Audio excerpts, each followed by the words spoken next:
நம்ம சவுதி வாசி ஃபாலோவருக்கு நடந்த ஒரு பெரிய துரோகம், சவுதி அரேபியாவில் நடந்த ஒரு பெரிய துரோகத்தை பற்றி இன்னைக்கு பேச போகிறோம். இது அவரோட ரொம்ப பர்சனலான மேட்ரு தான். இருந்தும் ஏன் அவர் நம்மளை இந்த விஷயத்த ஷேர் பண்ண சொல்லியிருக்காருன்னா, இந்த மாதிரி நம்பிக்கை துரோகம் யாருக்கும் நடக்கக்கூடாது அப்படின்னு ஒரு காரணத்துக்காக தான். என் வாய்ஸ் கொஞ்சம் சரியில்லை, ஸோ உங்களுக்கு புரியலன்னா மன்னிச்சுக்கோங்க. வாங்க அது என்ன விஷயம்னு அது தெளிவாக பார்க்கலாம். நம்மளோட ஃபாலோவர் ஸ்கூல் படிக்கும் போது ஒரு பொண்ணை காதலிச்சிருக்காரு. ஸ்கூல் காதல் காலேஜ் காதலாக மாறிச்சு. அதுக்கப்புறம் அதுவே ஆஃபீஸ் வரைக்கும் போயிருக்கு. 2 பேரும் சேர்ந்து வேலை செஞ்சுருக்காங்க, லட்சக்கணக்கில் சம்பாதிச்சிருக்காங்க. ஸோ நம்ம வாழ்க்கையில் அடுத்த கட்டம் போகணும்னு சொல்லி அவங்க வீட்டில் பேசி 2 பேரும் கல்யாணம் பண்ணிக்கிட்டாங்க. எந்த ஒரு பிரச்சனையும் கிடையாது. அவங்க 2 பேருக்கும் நல்லபடியாக கல்யாணம் முடிஞ்சு அவங்களுக்கு 2 குழந்தைங்க, ஒரு ஆண் குழந்தை, ஒரு பெண் குழந்தை. ஸோ லட்சக்கணக்கில் சம்பாதிச்சாலும் அடுத்த கட்டத்துக்கு போகிறதுக்காக சில லோன்ஸ் தான் வாங்கியிருக்காங்க. அதுக்கு அவங்களால அந்த பணம் கட்ட முடியாத காரணத்துக்காக அவங்க என்ன பண்ணியிருக்காங்கன்னா, சரி வெளிநாட்டுக்கு ஜாப் ட்ரை பண்ண சொல்லி சவுதி அரேபியாவுக்கு ஜாப் அப்ளை பண்ணியிருக்காரு அவர் ஹஸ்பண்ட். ஸோ அவரும் சவுதி அரேபியாவுக்கு அப்ளை பண்ணிட்டு எங்கள் ஜாப் சாஃப்ட்வேர் இன்ஜினியராக வேலைக்கு சேர்ந்துருக்காரு ஒரு 4 இயர்ஸ் பிஃபோர். வந்த புதுசில் சவுதி அரேபியாவுக்கு அவருக்கு ஒர்க்கில் கொஞ்சம் பிரச்சனை இருந்திருக்கு. ஏன்னா அங்கே இருக்கிற லாங்குவேஜ் இஷ்யூவால். ஸோ அந்த நேரத்தில் அந்த பாகிஸ்தானி நல்லா அரபிக் பேசுகிறதால மேனேஜருக்கும் இவருக்கு இருக்க கம்யூனிகேஷனில் அவர் ரொம்ப சப்போர்ட்டிவாக இருந்திருக்காரு. சரி, பாகிஸ்தானி ரொம்ப சப்போர்ட்டிவாக இருக்கானே, அவனை ஒரு நல்ல ஃப்ரெண்ட் ஆக்கிக்கிட்டாரு. ஸோ ஃபேமிலியோடு எங்கேயாச்சும் வெளில போகும்போது இந்த பாகிஸ்தானியோ அவனோட ஃபேமிலியோ வருவாங்க. இவரும் ஃபேமிலியோட போய் நல்லா ஜாலியாக லைஃப்பை ஸ்பெண்ட் பண்ணியிருக்காங்க. ஒரு 6 மந்த்து கிட்ட போயிடுச்சு. அது இல்லாமல் இந்த பாகிஸ்தானி நல்ல ஃபேமிலி ஃப்ரெண்டு. அவரோட ஒய்ஃபை இவரோட ஒய்ஃபு ஃப்ரெண்டு, இவங்க 2 பேரும் ஆஃபீஸ் ஃப்ரெண்டு. ஸோ நல்லா க்ளோஸாக போயிட்டுருக்கும்போது ஒரு நாள் சடனாக வீட்டுக்கு வராரு. இவர் வரும்போது அவரோட நைபர் ஒருத்தர் என்ன பண்ணியிருக்காரு, உங்கள் ஃப்ரெண்டுக்கிட்ட சொல்லுங்கள், இனிமேட்டு கேட் ஓப்பன் பண்ணால் க்ளோஸ் பண்ணிவிட்டு போக சொல்லுங்கள் அப்படின்னு சொல்லியிருக்காரு. சவுதி அரேபியாவில் ஒரு விஷயம் இருக்குது என்னென்னா, அப்பார்ட்மெண்ட்ஸ்லாம் இருக்கும்போது கீழே மெயின் கேட் ஓப்பன் பண்ணால் க்ளோஸ் பண்ணிவிட்டு போகணும்னு சொல்லுவாங்க. ஸோ இந்த பாகிஸ்தானி வந்திருக்காப்புல, ஆனால் டோர் க்ளோஸ் பண்ணலை சொல்லி அவர் நைபர் இவர்கிட்ட சொல்லியிருக்காரு. இவருக்கு டவுட்டு, என்னடா என் ஃப்ரெண்டு அவர் கண்டுக்கல விட்டுட்டார். அடுத்த ஒரு வாரம் கழிச்சு கூட சேம் கான்செப்ட் அதே மாதிரி நைபர் சொல்கிறாரு, உங்கள் ஃப்ரெண்டு டோர் ஓப்பன் பண்ணி வச்சுட்டு போயிடுறாரு அப்படின்னு. அதுக்கப்புறம் யார் அந்த ஃப்ரெண்டு அப்படின்னு கேட்கும்போது அது பாகிஸ்தானி ஃப்ரெண்டு அப்படின்னு. என்னடா அது பாகிஸ்தானியா, அவர் எதுக்கு இங்கே வந்தாருன்னு ஒரு டவுட்டு. சரி, இவர் பொண்டாட்டி மேலேயும் டவுட் பண்ண முடியாது. ஆனால் இத்தனை வருஷம் லவ் பண்ணி கல்யாணம் பண்ணியிருக்காரு, 2 குழந்தைங்க இருக்குது. ஸோ ஏன் இப்படி இருக்கும்னு சொல்லி அவங்க ஆஃபீஸ்லேயே யோசிச்சுட்டே இருந்திருக்காரு.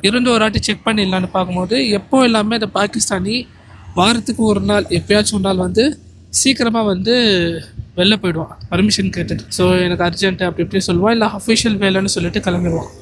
ஒரு நாள் இவன் கிளம்பினோன்னா அடுத்த ஒரு 10 நிமிஷம் கழிச்சு இவரை பின்னாடி கிளம்பியிருக்காரு. கிளம்பிட்டு வண்டி எடுத்துக்கிட்டு அவரை ஃபாலோ பண்ணாமல் டேரெக்டாக அவர் வீட்டுக்கே போயிட்டார். ஸோ வெளில போயிட்டு சம்திங்லாம் வாங்கிக்கிட்டு இவன் பாகிஸ்தானி வெளியில் போயிட்டு சம்திங் வாங்கிக்கிட்டு அவன் வந்திருக்கா. அதுக்கு முன்னாடி இவர் அந்த ஏரியாவுக்கு போய் வண்டியை பார்க் பண்ணிட்டு வெயிட் பண்ணியிருக்காரு. பார்த்தா இவர் சந்தேகப்பட்ட மாதிரி அவன் அவங்க வீட்டுக்குள்ளேயே போகிறான். அந்த போயிட்டு ஒரு 10 நிமிஷம் இருக்கும். இவர் சடனாக இவர்கிட்ட மெயின் டோரோட சாவி இவர்கிட்ட இருக்குது. இவருக்கு கடைசி ரூம் தான் இவங்களோட பர்சனல் ரூமு. 2 ரூமு குழந்தைங்களுக்காக ப்ளே கிரவுண்டு விசிட்டர்ஸ்க்கு இருக்கிற மாதிரி ரூம். கடைசி ரூம் இருக்கிறதால இவர் மெயின் கேட் ஓப்பன் பண்ணது அவங்க 2 பேருக்கு கேட்கல. ஸோ அது இல்லாமல் இவர் ஓப்பன் பண்ணிவிட்டு அவர் 3வது அவர் பெட்ரூம்க்கு கிட்ட போகும்போது அவங்க 2 பேர் பேசிக்கிட்டு இருந்தது இவர் கேட்டிருக்காரு. இவர் ரொம்ப கலர் இவருக்கு கொஞ்சம் கம்மி. இவர் கொஞ்சம் கருப்பாக இருப்பார் அண்ட் குள்ளமாக இருப்பார். அதை அவர் பொண்டாட்டி அந்த பாகிஸ்தானிக்கிட்ட கிண்டல் பண்ணி பேசியிருக்காரு. நீ வெள்ளையாக இருக்க, நீ அழகாக இருக்க, ஒசரமாக இருக்க, ஏன் புருஷன் கருப்பாக இருக்காரு, குள்ளமாக இருக்காரு, குண்டாக இருக்காரு அப்படின்னு சொல்லி அவமானப்படுத்தி அதை பாகிஸ்தானிக்கிட்ட பெருமை சொல்லி அவங்க பொண்டாட்டி பேசுறது கேட்ட உடனே அங்கேயே இவருக்கு பேனிக் அட்டாக் வந்திருக்கு. ஒரு மினி ஹார்ட் அட்டாக் மாதிரி அவருக்கு தாங்க முடியாமல் அங்கேயே மைக் வச்சு விழுந்திருக்காரு இது கேட்டுட்டு. அந்த நேரத்தில் அவங்க 2 பேரும் அந்த சவுண்டை கேட்டுட்டு வெளில வந்திருக்காங்க. இவங்க 2 பேரையும் இவங்க கூப்பிட்டு போய் ஒரு ஹாஸ்பிட்டலில் சேர்த்துருக்காங்க. சேர்த்துட்டு இவங்க 2 பேர் சேர்ந்து ஒரு கதை கட்டியிருக்காங்க. எப்படின்னா, நாங்கள் எதுவுமே பண்ணலை, நீ மைக் வச்சு வந்துட்ட. அதுக்கப்புறம் நான் ஒரு ஃப்ரெண்டுக்கு கால் பண்ணி கூப்பிட்டு அவர் ஹெல்ப் பண்ணாங்கன்னு சொல்லி மக்களை ஏமாற்ற வச்சுருக்காங்க. இவரும் சொன்னார், நான் பார்த்துட்டேன், இல்லை கேட்டேன் அப்படின்னு கேட்டாலும் இவரே முட்டாளாக்க ட்ரை பண்ணியிருக்காங்க ஆரம்பத்தில். அப்புறமா நைபரோட எவிடன்ஸு போகிற சிசிடிவி கேமரா என்ட்ரன்ஸில் அதெல்லாம் வச்சுட்டு இவங்க இப்போ பிரிச்சுட்டாங்க. அதுக்கப்புறம் அங்கேருந்து அவங்க ஊரை விட்டு இந்தியாவுக்கு திருப்பி வந்துட்டாங்க. இங்கே அந்த பொண்ணு இவர் பண்ணுறதுக்கு முன்னாடி அவள் டொமெஸ்டிக் வயலன்ஸ் சொல்லி கேஸ் போட்டுட்ருக்கா. அந்த கேஸ் இன்னும் நடந்துட்டுருக்கா 4 வருஷமாக. ஸோ இவரும் இல்லைன்னு ப்ரூவ் பண்ணுறதும் அவர் அந்த புது கேஸ் போடுறது, அது இல்லாமல் டவுரி, அதான் ஜீவனாம்சம் கேட்குறது அந்த மாதிரி மிஸ்யூஸ் பண்ணிட்டு இருக்காங்க அப்படின்னா அவர் என்ன சொல்கிறாருன்னா, அவர் எவ்வளோ பணம் கேட்டாலும் நான் கொடுத்துருப்பேன், ஆனால் நான் அவன் மேலே நம்பிக்கை போயிடுச்சுல, அந்த நம்பிக்கை அவன் திருப்பி தருவாளா. அவர் அந்த பெயின் வந்து நம்மளால் வார்த்தையால் சொல்லி எக்ஸ்பிளைன் பண்ண முடியாது, அவ்வளோ கஷ்டம் அது.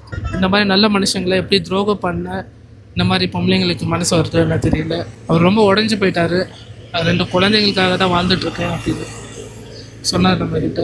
ஸோ நான் அவர்கிட்ட கேட்டேன், ஏன் நீங்கள் பனிஷ் பண்ணலையா, ஏன் நீங்கள் அப்படி விட்டீங்க அப்படிங்கும் போது, இல்லை நான் என்னதான் அவள் என்னை துரோகம் பண்ணியிருந்தாலும் நான் அவளை நேசிக்கிறேன், இன்னுமே நேசிக்கிறேன். அவள் என்னை எவ்வளோ ஏமாற்றி எவ்வளோ கஷ்டப்படுத்தி என் மேலே எவ்வளோ பொய் சொல்லி என்னை உறவை கேள்வி பண்ணி இப்போ வந்து என்னை மன்னிச்சிட்டு சொல்லி என்கிட்ட வந்து கேட்டிருந்தாலும் நான் மன்னிச்சிருப்பேன். ஆனால் அவளுக்கு என் அழுகு வந்து ரொம்ப பிரச்சனை ஆயிடுச்சு அப்படின்னு அவர் என்ன சொல்கிறாருன்னா, இனிமேட்டு நீங்கள் சவுதி அரேபியா போகிறீங்கன்னா இல்லை எங்கே போகிறீங்கனாலும் ஃபேமிலிக்குள்ளே தயவு செஞ்சு ஃப்ரெண்ட்ஸுங்களை வந்து இன்வால்வ் பண்ணாதீங்க அப்படின்னு சொன்னார். எந்த ஃப்ரெண்டாக வேணா இருக்கட்டும், ஏன்னா வந்து ஒன்றத்தோட ஒன்று பெட்டராக தான் இருக்கும், பெஸ்ட்டாக தான் இருக்கும். மனம் ஒரு குரங்கு, அது ஆணாக இருந்தாலும் சரி பெண்ணாக இருந்தாலும் சரி தப்பு செய்ய தூண்டும். ஸோ வந்து ஃப்ரெண்ட்ஸுங்களை வீட்டுக்கு வெளியில் வைக்கிறது தான் நல்லது. ஃப்ரெண்டு அவ்வளோதான். அவன் ஃபேமிலியோடு நம்ம சேர்க்கும் போது இந்த மாதிரி தேவையில்லாத பிரச்சனைகள் வரக்கூடும். ஸோ கண்டிப்பாக வரணும்னு சொல்லலை, இந்த மாதிரி பிரச்சனைகள் வரக்கூடும். ஸோ நம்ம தான் கேர்ஃபுல்லாக இருக்கணும். இந்த நியூஸ் கேட்டோன்னா ரொம்ப ஹர்ட்ஃபுல்லாக இருந்துச்சு. உங்கள் ஃப்ரெண்ட்ஸுங்க யாராச்சும் ரொம்ப பாகிஸ்தானியோட பழகிட்டு இருக்காங்க, ரொம்ப இடம் கொடுக்குறாங்கன்னா தயவு செஞ்சு இந்த வீடியோ அவங்களுக்கு ஷேர் பண்ணுங்கள், ஓகேங்களா. அந்த பாகிஸ்தானி புத்தி வந்து இந்த விஷயம் ரொம்ப வீக்கு நான் பார்த்த வரைக்கும். ஸோ தயவு செஞ்சு வந்து யாரையும் நம்ப வேண்டாம், வீட்டுக்குள்ளே சேர்க்க வேண்டாம். ஃப்ரெண்ட்ஸுங்களை ஃப்ரெண்டாக வச்சுக்கிட்டா நல்லது. உள்ளே கூப்பிட்டு சேர்த்துக்கிட்டா இந்த மாதிரி தேவையில்லாத பிரச்சனைகளை ஃபேஸ் பண்ணுற மாதிரி. ரொம்ப வருத்தத்தோட வீடியோ முடிக்கிறேன். அடுத்து நல்ல வீடியோவில் சந்திக்கணும்னு ஆசைப்பட்டுக்கிட்டு போயிட்டு வரேன். பாய்.